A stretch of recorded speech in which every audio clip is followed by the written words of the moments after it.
Assalamualaikum warahmatullahi wabarakatuh. Kembali lagi di channel Cerita Nyata 2. Untuk kisah kali ini ada sebuah cerita yang diambil dari akun Twitternya @agilrsaputra. Dan untuk kisah yang akan saya bawakan kali ini yaitu sebuah kisah yang berjudul Mulih. Sebelum kita masuk ke ceritanya, tekan dulu tombol like video ini dan jangan lupa tekan juga tombol subscribe channel ini. Dan nyalakan juga lonceng notifikasinya agar tidak ketinggalan cerita-cerita baru dari channel ini. Dan buat teman-teman yang ingin membaca langsung ceritanya, nanti silahkan saja kunjungi linknya yang nanti akan saya sertakan di kolom deskripsi. Dan jangan lupa di-follow juga akun Twitter penulis.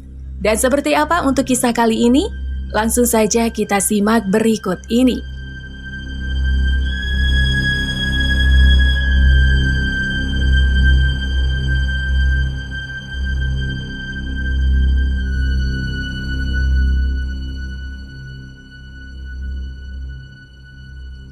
Mulih bagian 4 atau tamat. Ceritaku masih berlanjut dengan teror hantu mirip bapak yang semakin berlarut-larut. Hari ke-20 sepeninggal bapak, seiring kejanggalan yang semakin berlarut-larut, sosok bapak yang menghampiriku setiap malam malah semakin membuatku ragu. Ditambah lagi kini desas-desus para tetangga yang mengaku melihat bapak berjalan mengelilingi desa, membuat orang takut keluar malam. Pak Solikin yang pertama kali berkoar saat meminta maaf kepada Naryo. Akhirnya memang benar, ia yang meracuni kolam ikan milik Naryo. Ia berujar, terpaksa mengakui itu karena terus dihantui sosok Pak Parman atau Bapak. Mendatanginya 3 hari berturut-turut, bahkan hampir mencekiknya. Atau jin penunggu keris itu yang mengejawantahkan dirinya menyerupai Bapak. Yang jelas semua akan terjawab seiring waktu yang berjalan. Malam Selasa Kliwon, tepat 20 hari Bapak meninggal, aku, Pak Dekarjo, dan Lek Minto, usai mencuci keris itu, memandikannya dengan air kembang, serta mengasapinya dengan kemenyan. Setelah Pak D dan Paman berpamitan pulang, aku mulai bicara kepada Ibu tentang keraguan ini. Bu, apa iki ora dosa? Iki musyrik loh. Bu, apa ini tidak dosa? Ini musyrik loh. Ucapku yang waktu itu melihat ibu tampak gelisah. Satenane ibu ngerti kuwi, tapi piye maneh, Pak D karo lekmu wis ngotot kesenengen. Sebenarnya ibu tahu itu, tapi bagaimana lagi, Pak D dan pamanmu sudah ngotot kegirangan, kata ibu. Di sini ibu juga berkata, bahwa ibu tahu betul, dulu gelagat almarhum bapak sebenarnya tak ingin aku meneruskan semua ini. Bahkan dia sempat ingin melarungnya. Hanya saja kata ibu, sebelum bapak sempat melakukan itu, beliau sudah terlebih dahulu sakit. Apa lorone bapak ono hubungannya karo iki? Apa sakitnya bapak ada hubungannya dengan ini? Tanyaku. Ora nang, ora ono hubungannya. Bapak iki kan lorone reno-reno, yo ginjal, yo paru-paru. Tidak nak, tidak ada hubungannya. Bapak itu kan sakitnya macam-macam, ya ginjal, ya paru-paru, sanggah ibu. Aku pun kembali membicarakan itu, tentang bagaimana jika sebaiknya aku tidak meneruskan semua ini. Karena jujur dari dalam hati, aku tidak begitu tulus melakukannya. Walaupun sudah belakangan ini kupaksakan, tapi tetap saja, aku rasa ini bukanlah hal yang bijak. Ya wes, tunggu 40 dino sik, mengko tak rewangi omong alon-alon karo Pak D. Ya udah, tunggu 40 hari dulu, nanti ibu bantu ngomong pelan-pelan sama Pak D. Jawab ibu yang bersamaan dengan itu, dar, lampu penerangan di atas kita meletus. Disusul oleh listrik yang seketika padam, aku pun berdiri untuk melihat ke arah depan rumah. Oh, konslet, batinku yang melihat lampu tetangga depan rumah masih menyala. Aku pun keluar rumah untuk menghidupkan meteran listrik yang anjlok itu. Ada apa ini? Tiba-tiba kok meledak, batinku tak enak. Waktu menunjukkan sekira pukul 11 malam. Tampak wajah ibu yang gelisah setelah ledakan itu. Buru-buru ia menyuruhku untuk masuk ke kamar. Wes, saiki turu wae, wes bengi. Sudah, sekarang tidur saja, sudah malam, kata ibu seraya bangkit dari tempat duduknya dan berjalan menuju kamarnya. Begitu juga denganku yang mau tak mau harus masuk ke kamarku juga. Apa dia ndak terima ya tadi aku omongin? Batinku sambil naik ke atas ranjang dan merebahkan tubuhku. Ash, bola, ucapku menarik selimut dan memiringkan badanku. Firasatku mulai tak enak. Firasat yang memang kerap kurasakan hari-hari ini. Ya, firasat akan kehadiran sosok perupa bapak itu. Aku mencoba untuk tidak memperdulikan itu. Dan sambil memejamkan mata, aku berzikir. Allahu Akbar, Allahu Akbar, Allahu Akbar. Zikirku berbisik hingga tak terasa mataku mulai berat dan mengantuk.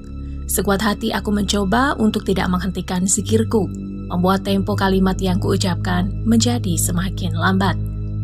Allahu Akbar, Allahu Akbar, Allahu Akbar. Dan disinilah kejanggalan mulai terjadi.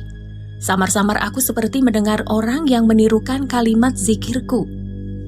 Allahu Akbar, Allahu Akbar, Allahu Akbar, Allahu Akbar. Suara itu mengisi di setiap jeda zikirku. Aku yang pada awalnya belum yakin betul, kini memilih diam. Sambil mengernyitkan dahi, aku mencermati. Apakah aku memang benar-benar mendengar, atau hanya salah dengar saja? Tapi suara itu hilang ketika aku terdiam dan muncul kembali setelah aku mengucapkan kalimat zikir lagi. Begitu terus berulang-ulang sampai aku berhenti dan berlanjut beberapa kali. Hingga akhirnya, untuk kesekian kalinya, aku kembali diam. Suara itu kini tak hilang. Allahu Akbar, Allahu Akbar, Allahu Akbar. Tuturnya jelas membisik dari belakang badanku. Aku yang tadi merasakan kantuk, tentu kini mata ini menjadi terbuka lebar. Memelototi tembok sambil mendengar suara yang mau tak mau, kini harus terdengar itu. Allahu Akbar. Suara itu semakin lambat dan panjang. Allahu Akbar. Semakin panjang lagi dan kini seperti membisik di telingaku. Allahu Akbar. Semakin panjang lagi dan kini seperti membisik di telingaku. Keringatku mulai bercucuran, tubuhku gemetar, seiring dengan aroma minyak wangi bapak yang kini tercium di hidungku. Astagfirullah, ucapku gemetar dan gelagapan. Ada dorongan yang cukup kuat di dalam hatiku untuk memeriksanya. Namun sepertinya aku tak kuasa apabila harus membalikkan tubuhku ini. Aku pun memilih untuk membiarkan saja suara itu. Namun semakin lama suara itu semakin kuat. Suara yang tadi membisik kini tidak lagi. Dan sangat bisa ditebak suara siapakah itu. Ya, benar, suara bapak. Allahu Akbar, Allahu Akbar, Allahu Akbar. Aku hanya bisa menangis gemetar. Dan setelah beberapa saat suara itu bertahan, kini aku harus mengambil resiko. Aku harus membalikkan tubuhku. Dengan perlahan aku membalikkan badanku, beriringan dengan suara bapak yang masih terdengar. Dan setelah tubuhku sudah benar-benar membalik sepenuhnya, suara itu pun hilang. Tak ada sosok yang kulihat. Nafasku masih terengah, tubuhku juga masih gemetar. Dengan lemas aku pun kembali membalikkan tubuhku. Tapi apa yang kulihat setelah aku berbalik? Seseorang berselimutkan kain sarung lusuh berada di sampingku dengan posisi membelakangiku. Ya, itu bapak. Aku hafal betul aroma dan motif pada kain sarungnya. Aku hanya bisa menutupi wajahku dengan kedua tanganku.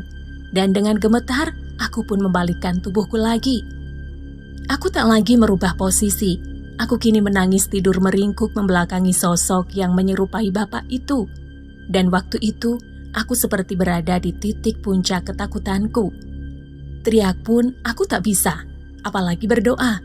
Bahkan tasbih juga entah kenapa kini sudah tak lagi berada di genggamanku. Ditambah lagi dengan suara nafas berat yang kuyakini keluar dari sosok yang menjelma menjadi bapak itu. Sret, sret, sret. Selimutku tersingkap dengan sendirinya, membuat tangisanku kini menjadi kencang. Hingga selang beberapa saat kemudian, ibu yang sepertinya mendengar tangisanku dari kamarnya pun mendatangiku. Ah, lega, batinku ketika mendengar ibu membuka pintu kamar dan masuk. "Kenapa, Le? Kenapa, Le?" "Kenapa, Nak? Kenapa, Nak?" ucapnya sambil menggoyangkan tubuhku. Di sini seketika tangisanku pun pecah. "Aku ora kuat, Bu. Ora kuat. Aku tidak kuat, Bu. Tidak kuat," ucapku setelah bangkit dan memeluknya. Ibu yang sudah seperti memahami apa yang terjadi pun mengajakku untuk tidur di kamarnya. Dengan lemas dan tertatih, aku berjalan bersama ibu menuju ke kamarnya. Tubuhku benar-benar terasa lemah. Dengan pelan aku membaringkan tubuhku dan aku pun memejamkan mata erat di samping ibu hingga tanpa terasa aku terlelap setelah kekacauan ini. Singkat cerita, aku terbangun keesokan harinya dengan pening dan sedikit demam. Tak ada siapa-siapa di sampingku. Oh, mungkin ibu sudah bangun duluan. Batinku seraya bangkit sambil memijat pundakku sendiri. Setelah duduk sejenak, aku pun beranjak keluar. Dengan langkah yang sedikit kuseret, aku memanggil-manggil ibu. "Bu," ucapku. Bertemulah aku dengan ibu di ruangan dapur. "Piye nang, awakmu? Bagaimana nak badanmu?" tanya ibu yang tengah menyalakan kompor minyaknya. "Rapenak, Bu. Koyone aku masuk angin." "Ndak enak, Bu. Sepertinya aku masuk angin," jawabku sambil menahan rasa pusing di kepalaku. Aku pun beranjak meninggalkan ibu dengan ingatan kejadian semalam yang masih saja terngiang di pikiranku. "Ah, biarlah," kataku sambil berjalan menuju kamarku sendiri. Aku masuk ke kamar, membuka jendela beserta tirainya. Kupungut pula bantal di lantai yang mungkin terjatuh tadi malam. Kutata di tempat yang seharusnya, namun lagi-lagi ada pemandangan tak lazim. Terlihat bercak-bercak kecoklatan di sisi ujung kasur tidurku. Aku coba usap dengan tanganku untuk memeriksanya, dan saya yakin ini adalah ceceran tanah basah yang meresap. "Apa-apaan ini?" kataku pelan. Sampai akhirnya aku menyadari bahwa ceceran tanah basah ini berada di tempat yang sama di mana semalam hantu yang menyerupai bapak itu terbaring membelakangiku. Seketika tengkuku bergidik. Asuk, gerutuku spontan. Aku pun buru-buru keluar dan memberitahukannya kepada ibu. Kugeret saja ibu yang berada di dapur itu kini masuk ke kamarku. Ibu juga tampak keheranan setelah melihat itu. Dan ia yang sempat melentikan jarinya untuk memeriksa tanah itu pun berkesimpulan bahwa ini adalah tanah kuburan. "Lemah setanah iki? Tanah kuburan ini?" ucapnya yang kini langsung menarik kain sprei itu dan menyuruh aku untuk segera membuangnya. "Buang-buang," kata ibu yang entah mengapa kini terlihat sangat kesal. Kubuang kain sprei itu di belakang rumah, lalu aku bakar bersama dengan sampah-sampah. Api sudah menyala. Aku tunggu hingga kain itu benar-benar terbakar habis. Jadi bapak bangkit dari kubur dan pulang semalam. Batinku di depan api yang sudah tampak membesar. "Ah, tidak masuk akal," kataku sambil mendorong kain itu dengan sebatang kayu agar lebih masuk ke dalam sampah yang aku bakar. Sekira setengah jam kemudian, kain itu sudah terbakar habis tak tersisa. Aku pun kembali masuk ke dalam rumah. Aku mencari ibu yang ternyata tengah berada di ruang tamu. Tangannya tampak buru-buru mengusap wajahnya saat tahu aku datang menghampirinya. Ibu menangis, batinku yang langsung segera duduk di sampingnya. "Wes, sesok tetap kudu dilarung keris iku." "Sudah, besok tetap harus dilarung keris itu," kata ibu dengan marah. "Iki wes ra bener, mosok bapak dadi arwah gentayangan?" "Ini sudah tidak benar. Masa bapak menjadi arwah gentayangan?" kata ibu lagi yang sepertinya sudah kehabisan kata-kata untuk mendeskripsikan hal ini. Ini sesuai dengan pemikiranku saat ini, yang sudah cukup lelah menghadapi sosok yang menyerupai bapak itu datang setiap malam. Karena memang tidak semestinya seseorang yang sudah meninggal kembali pulang untuk menghantui keluarga dekatnya. Apalagi dengan rumor di desa ini, Sudah cukup banyak orang yang mengaku melihat Bapak berkeliling desa. Sampai-sampai tak ada orang yang mau keluar di desa ini saat malam. Mengko kan Pak Dekarto karo Lek Minto kan meh rene to Bu. Pokok men mengko awak dewe langsung ngomong. Nanti Pak Dekarto dan Paman Minto kan mau kesini to Bu. Pokoknya nanti kita langsung bicara, ucapku saat itu. Walau badanku masih terasa sangat tidak enak, seperti ada sesuatu yang kugendong di pundakku. Dan setelah beberapa saat aku dan ibu mengobrol, terdengar suara dari arah depan. Assalamualaikum. Seseorang membuka pintu dan langsung masuk. Naryo datang dengan membawa rantang 3 tingkat penuh dengan makanan. Niki Bude, enten bancaan saking mae kula.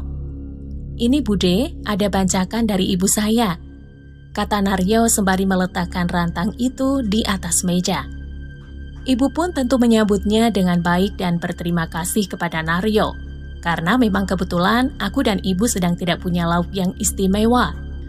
Sementara ibu pergi ke dapur untuk menyalin wadah makanan ini, aku dan Naryo pun saling berbincang. Piye Bel, pirang-pirang dino kok ratau ngetok? Sehat toh? Gimana Bel, berhari-hari kok tidak kelihatan? Sehat toh? Kata Naryo. Kira pena awake Bel? Lagi ndak enak badan Bel?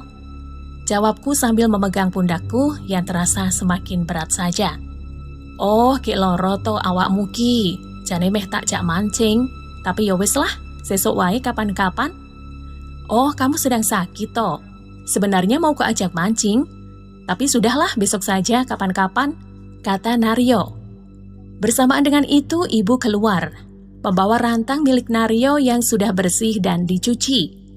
Iki Ndul rantange, tersuwun yo, matur ke ibumu. Ini Ndul rantangnya, terima kasih ya, bilang ke ibumu, kata ibu sambil meletakkan rantang itu di depan Naryo. Setelah berbasa-basi sejenak, Naryo pun pamit pulang. Ia menepuk bahuku, melempar senyum ke ibu dan menganggukkan kepalanya ke arah belakang ibuku. Sontak ibu langsung menoleh ke arah belakangnya yang tak ada siapa-siapa itu, sambil kembali menatap Naryo yang sudah berjalan keluar rumah. Naryo ki guyu karo sopo yo? Naryo tadi senyum ke siapa ya?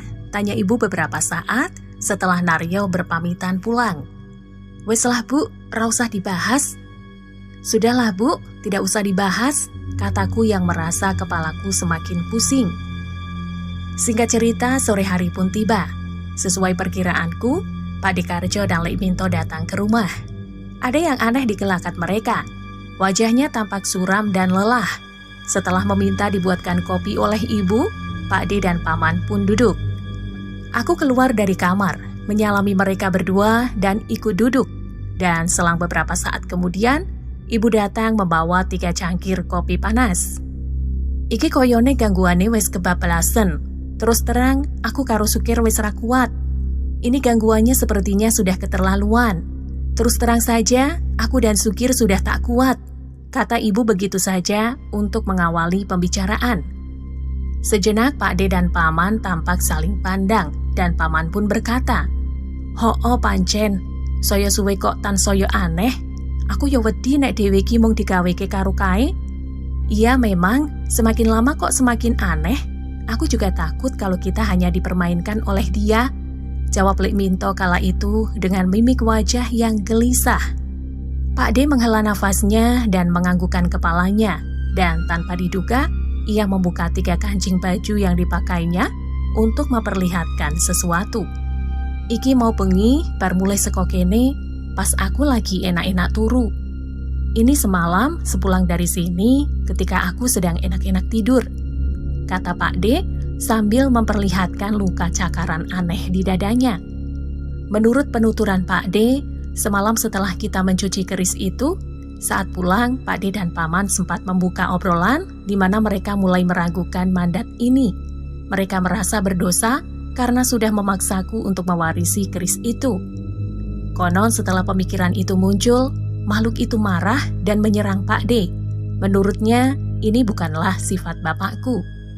Lek Minto, pamanku juga mengalami kejadian yang kurang lebih sama dengan Pak De, di mana ia semalam dicekik oleh sosok yang menyerupai bapak. Jelas kayak dudu Mas Parman. Jelas itu bukanlah Mas Parman, kata Lek Minto dengan lemas saat menceritakan itu. Pembicaraan adil inilah yang aku inginkan selama ini. Aku dan ibu pun juga langsung bercerita tentang kejanggalan-kejanggalan yang belakangan ini terjadi. Hingga setelah pembicaraan yang cukup panjang dan lebar, akhirnya kita semua berkesimpulan dan mengambil mindset kalau sosok yang menyerupai bapak itu bukanlah bapak, melainkan jin yang menjelma saja untuk mempertahankan eksistensinya. Nek dilarung napa mboten bahaya? Kados sing nate Pak D kalih paman ceritake, sing jarene saged ngancem nyawa. Kalau dilarung apa tidak bahaya? Seperti yang pernah Pak D dan paman ceritakan, yang katanya bisa mengancam nyawa, kataku untuk menuntaskan pembicaraan ini. Pak D dan paman hanya menganggukkan kepalanya dan berkata, "Kuwi durung pasti, iku mung kira-kirane aku karo Minto. Yo pancen kejadian, rikala aku pengen nolak, deknen langsung ngamuk. Itu belum pasti, hanya perkiraanku dan Minto saja, yang pada akhirnya memang kejadian. Ketika aku ingin menghentikan semua ini, dia langsung mengamuk," kata Pak D. "Terus niki saene pripun? Terus ini baiknya bagaimana?" tanyaku. "Ya wis, larung wae, tapi ra iso saiki, tetep nunggu 40 dino." "Ya sudah dilarung saja, tapi tidak bisa sekarang, tetap menunggu setelah 40 hari. Kali ini Lek Minto yang menjawabnya. Akhirnya sore itu pun kita sepakat untuk menghentikan semua ini. Kita semua sama-sama menguatkan karena pasti akan ada sesuatu yang terjadi setelah pembicaraan ini. Pak D pun meminta keris itu untuk dibawa ke hadapannya dan sambil mengucapkan mantra yang aku sendiri tak tahu, Pak D mulai mengikat keris itu dengan kain kafan menutup di seluruh bagiannya dan menguncinya dengan tetesan kemenyan yang terbakar. Tak terasa maghrib hampir menjelang. Pak D Karjo dan Lek Minto segera berpamitan serta berpesan kepadaku dan ibu agar menggelar kasur saja di lantai. "Pokoknya ojo turu ning amben. Pokoknya jangan tidur di atas ranjang," kata Pak D sebelum keluar dari rumah. Aku tak begitu mengerti apa alasannya. Yang jelas aku dan ibu memilih untuk menurutinya. Meski aku harus kedinginan di antara badanku yang masih agak demam ini. Singkat cerita, tibalah malam. Pikiranku tentu sudah macam-macam. Akan ada apa lagi nih malam ini? Batinku was-was. Aku dan ibu sudah berada di kamarnya. Kita tidur bersama dengan menggelar matras di lantai. Nek awake dhewe turu ning jogan, jarene setan ra iso nyelakani dhewe. Senajan mungkin isih iso meruhi karo ngrungon-ngrungoni. Kalau tubuh kita berada di lantai dekat dengan tanah, katanya lelembut tak bisa mencelakakan kita. Walau mungkin masih bisa menampakkan diri dan mengganggu kita dengan suara, kata ibu seraya menata spray di matras itu. Jam sudah menunjukkan sekira hampir pukul 10 malam. Kita semua bersiap untuk tidur. Untung aku baru saja minum obat, jadi mungkin malam ini aku bisa tidur lebih cepat. Tampak rasa takut yang mencoba disembunyikan oleh ibu, aku sangat jelas melihatnya. Dengan nada galaknya, berulang kali ibu menyuruhku untuk banyak-banyak berdoa. "Iyo bu, iyo." "Iya bu, iya," jawabku seraya menarik selimut menutupi ujung kaki hingga leherku. Kami pun saling mencari posisi ternyaman, memejamkan mata sampai tak terasa kami pun terlelap. Detik demi detik terus bergerak maju, seiring malam yang semakin larut. Beberapa kali aku sedikit terbangun dari tidurku karena nyamuk yang menggigit pipiku. Dan entah pukul berapa waktu itu aku kembali terbangun, tapi bukan karena nyamuk atau dinginnya udara yang menerpa kakiku, namun karena suara langkah kaki yang sepertinya berasal dari ruangan lain di rumah ini. Tap, tap, tap. Suaranya seperti orang berjalan mengenakan sepatu. Aku sedikit terbangkit untuk mencermati itu. Duh, aku bukan salah dengar. Suara itu benar-benar ada, berjalan dari ruangan satu ke ruangan lain di rumah ini. Tap, tap, tap. Aku segera membangunkan ibu dengan pelan. Aku tentu tak mau ketakutan sendiri. Dan kita pun kini sama-sama mengamati suara itu dari dalam kamar. Tap, tap, tap. Kai Bu, mireng ora? Itu Bu, dengar tidak? Tanyaku membisik. Pada awalnya mungkin ibu masih merasa ini bukanlah sebuah kejanggalan. Ia justru ingin bangkit dan memeriksanya keluar hingga aku pun mencegahnya. Iki tetap Kai Bu, aku wes apal. Ini tetap dia Bu, aku sudah hafal, ucapku sembari meraih tubuh ibuku yang hendak bangkit. Terus dewe kudu piye? Terus kita harus bagaimana? Kata ibu. Wes teko ning kene wae, dewe ojo metu. Sudah, diamkan saja, kita jangan keluar, ucapku. Tap, tap, tap, langkah kaki itu masih terdengar. Ibu pun tampak semakin mencermati di antara rasa ragu dan takutnya yang mungkin bercampur menjadi satu. Dan pada suatu momen, tiba-tiba saja ibu memelukku ketakutan sambil berkata, "Iku mlakune bapak, Nang. Itu jalannya bapak, Nak," ucap ibu dengan nada bicara yang menahan tangis. Aku hanya terdiam saja sembari memegang erat pundak ibu. Sebagai seorang istri, ibu tentu hafal betul semuanya tentang bapak. Aku tidak meragukan itu. Di antara suara langkah kaki itu, ibu berdoa dengan lantang namun masih dengan suara yang berbisik. Suasana ini justru membuatku menjadi semakin takut. Semakin kucermati, suara langkah itu terasa semakin mendekat dengan langkah yang kian cepat seperti sedikit berlari. Tap, tap, tap, tap. Dan langkah itu berhenti di depan pintu kamar. Membuat pelukan kita semakin erat. Ibu sudah terisak dengan tangisnya. Begitu juga dengan aku yang kini menatap ke arah pintu yang seperti menunggu apalagi yang akan makhluk itu lakukan. Dan benar saja, karena tak selang beberapa lama, langkah itu berhenti. Kini pintu kamar mulai diketuk. Tok, tok, tok. 3 kali ketukan itu seingatku terdengar, membuat aku dan ibu sedikit tersentak karena kaget. Kupalingkan pandanganku dari arah pintu, merunduk di sela-sela pelukan ibu. Dan disinilah teror sedih yang sebenarnya. Bune, ibune, Kir, Sukir, jelas terdengar suara dari balik pintu memanggil aku dan ibu. Ya, lagi-lagi suara bapak. Mendengar itu, ibu tersentak dan mendongakkan kepalanya, menatap ke arah pintu dengan linangan air mata dan keheranan. Wes mas, sudah mas, ucap ibu yang sepertinya mulai terbawa suasana, dan suara itu muncul lagi. Bu, Bune, iki bapak Bune, tolong bukai. Bu, ibu, ini bapak bu, tolong bukakan. Begitulah sekira suara yang kami dengar waktu itu. Aku dan ibu semakin tersentak dan sedikit memundurkan posisi. Ora, kowe dudu bapak. Tidak, kamu bukanlah bapak, ucapku tiba-tiba saja. Setelah itu pintu kembali diketuk, lebih tepatnya digedor. Sosok itu seperti memaksa masuk ke dalam kamar. Kini aku dan ibu hanya bisa meringkuk dan berdoa ketakutan. Dan suasana itu pun kembali berulang. Sosok dengan suara bapak itu kembali memanggilku dan ibu, mencoba meyakinkan bahwa itu adalah benar-benar bapak, namun dengan nada yang marah. Ibune, Sukir, iki bapak. Hahaha. Aku semakin yakin itu bukanlah bapak. Ia sudah meninggal dan tenang di sana. Yang sekarang tengah bersuara ini adalah jin yang mencoba memanipulasi kami. Sampai akhirnya, entah setelah beberapa lama, yang jelas akhirnya suara itu pun hilang begitu saja, meninggalkan kami yang meringkuk, terengah ketakutan di atas matras tipis itu. Malam itu kita benar-benar tak tidur, hingga azan subuh berkumandang. Bagaimana kita bisa beristirahat setelah kejadian itu?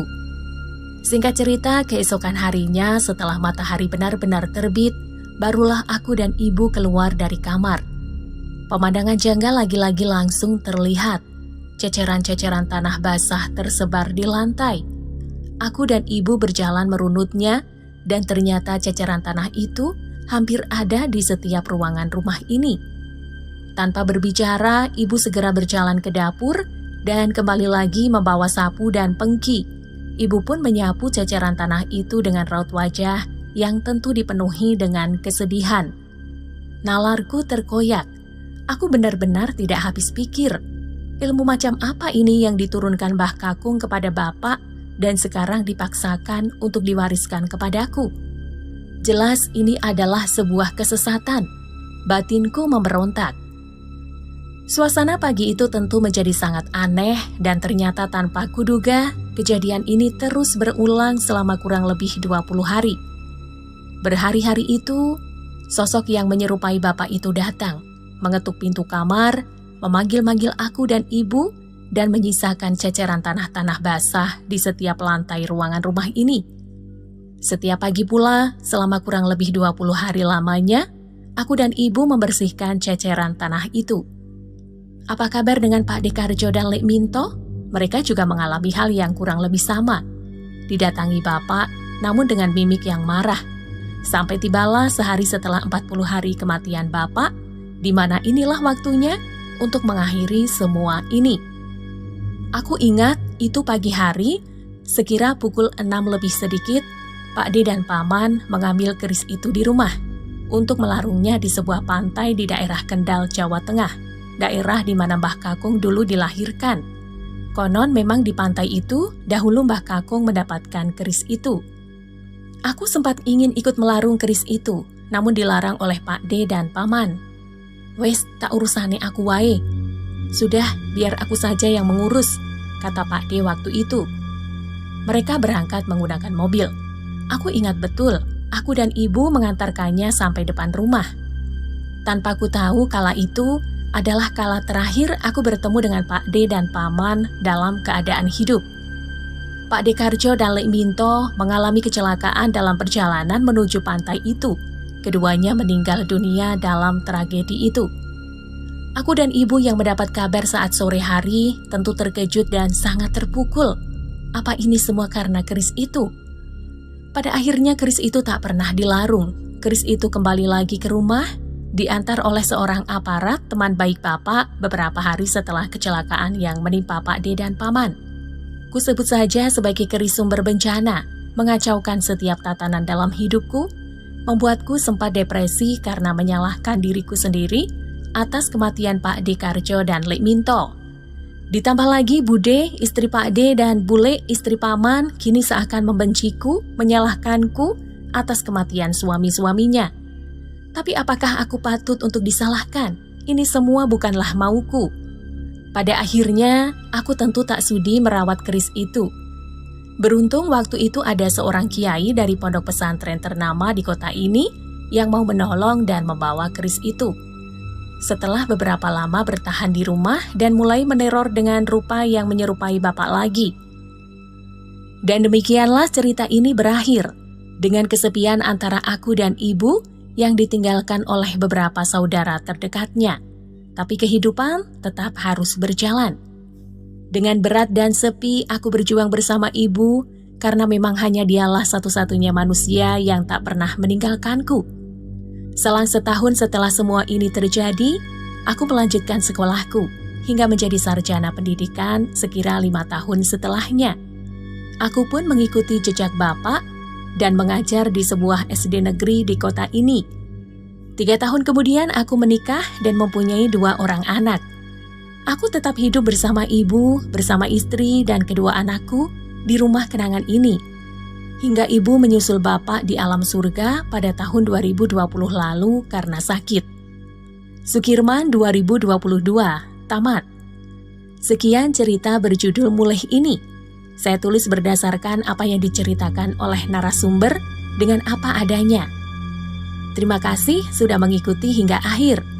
Semoga ada hal baik yang bisa kita petik dari kisah ini. Sekian dari saya. Kurang lebihnya mohon maaf. Matur sembah nuwun. Sampai jumpa di cerita lain.